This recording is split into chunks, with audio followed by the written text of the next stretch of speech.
বছৰ ডাঙৰ হ'লো মই প্ৰায় 96ৰ পৰা ইলেকশ্যন প্ৰক্ৰিয়াত জড়িত কিন্তু এইবেলি নিৰ্বাচন সম্প্ৰতি হকীয়া যোৱা 10 বছৰ মোদী ডাঙৰীয়া যিদৰে দেশখনক আগবঢ়াই লৈ গ'ল আৰু এইবাৰ একপক্ষীয় নিৰ্বাচন মই যিটো দেখিলোঁ বিৰোধী নিমাও পৰিৱেশ বহুত ঠাইত এজেণ্টে নাই পুলিং এজেণ্টে দিব পৰা নাই আৰু তেনেস্থলত কি কণ্টেষ্ট কৰিব তেওঁলোক খুব ভাল হ'ব 5টা সমষ্টিৰ জনতা যিদৰে ওলাই আছে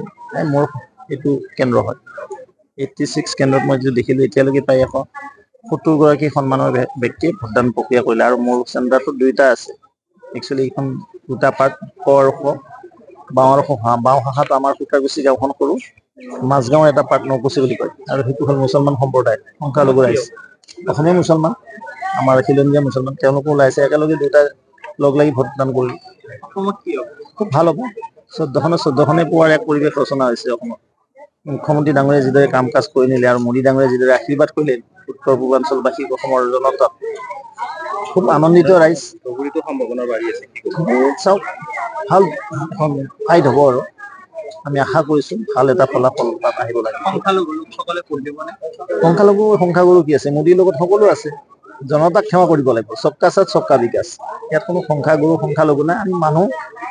মানুহে মানুহক সন্মান দিব লাগিব মানুহে মানুহৰ পৰিচয় দাঙি ধৰিব লাগিব জীৱশ্ৰেষ্ঠ মানৱ বিচাৰে মোদী ডাঙৰীয়াই সেই কামটোৱে কৰি গৈ আছে খুব ভাল ইয়াত নাই কোনেই নাই ইয়াত ছিংগেল ৱাক অভাৰ